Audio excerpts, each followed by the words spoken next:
आप सभी को जय मसीह के दोस्तों।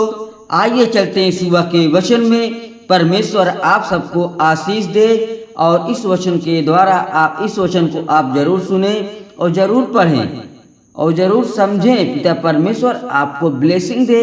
जय मसीह की। चलते हैं सुबह के वचन में। जैसे कि यहाँ पे परमेश्वर कहता है, घेराव करके तोड़ दी गई हो, जैसे धूप काल में हिम का और कटनी के समय जल का पड़ना, वैसे ही मूर्ख की महिमा भी ठीक नहीं होती। जो इंसान मूर्ख है, जो परमेश्वर के पे विश्वास नहीं करता है, इस गेहूं कटनी की समय जैसे धूप काल में हिम का और कटनी के समय जल का पड़ना, वैसे मूर्ख लोगों का भी महिमा ठीक नहीं होती। जैसे गौरैया घूमते घूमते और सूप बेनी उड़ते उड़ते नहीं बैठती, वैसे ही व्यर्थ साप नहीं पड़ता। घोड़े के लिए कोड़ा, गधे के लिए लगाम और मूर्खों की पीठ के लिए छड़ी है। मूर्ख को उसकी मूर्खता के अनुसार उत्तर ना देना।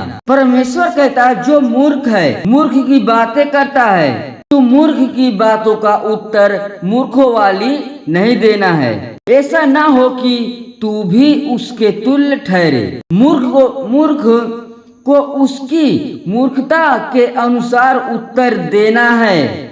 ऐसा ना हो कि वह अपने लेखे में बुद्धिमान ठहरे। जो मूर्ख के हाथ से संदेश भेजता है, वह मानो अपने पांव पर कुल्हाड़ा मारता और विष पीता है। जैसे लंगड़े के पांव लड़खड़ाते हैं, वैसे ही मूर्खों के मुंह में नीति वचन होता है। जैसे पत्थरों के ढेर में मड़ियों की थैली, वैसे ही मूर्ख को महिमा देनी होती है। जैसे मतवाले के हाथ में कांटा गड़ता है, वैसे ही मूर्खों का कहा हुआ नीति वचन भी दुखदायी होता है। जैसा कोई तीरंदाज जो अकारण सबको मारता हो, वैसे ही मूर्खों या राहगीरों का मजदूरी में मांगने लगाने वाला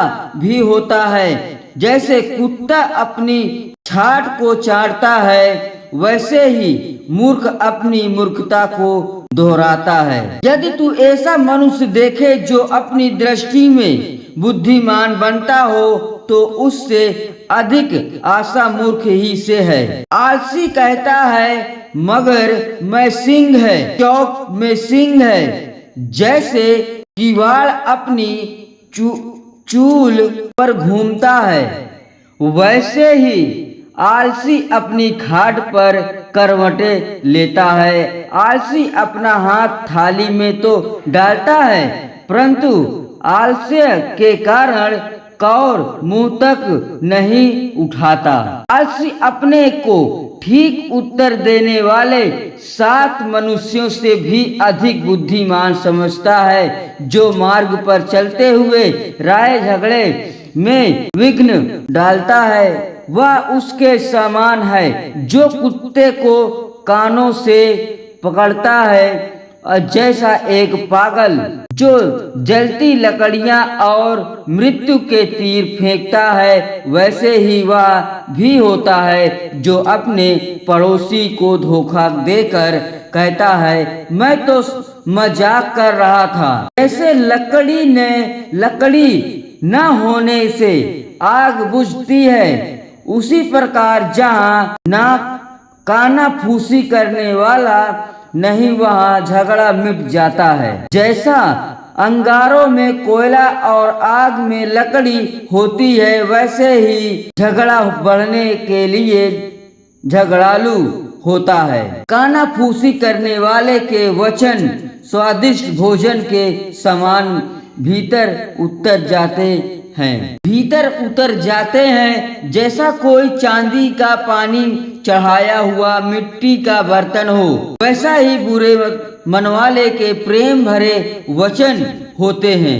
जो बैरी बात से तो अपने को भोला बनता है, परंतु अपने भीतर छल रखता है। उसकी मीठी मीठी बात की प्रतिफल न करना, क्योंकि उसके मन में 7 घिनौनी वस्तुएं रहती है। चाहे उसका बैर छल के कारण छिप भी जाए तो भी उसकी बुराई सभा के बीच प्रकट हो। जय मसीह की दोस्तों, आप इस वचन को जरूर सुने। पिता परमेश्वर आप सबको ढेर सारी आशीष दे। जय मसीह की। आमीन।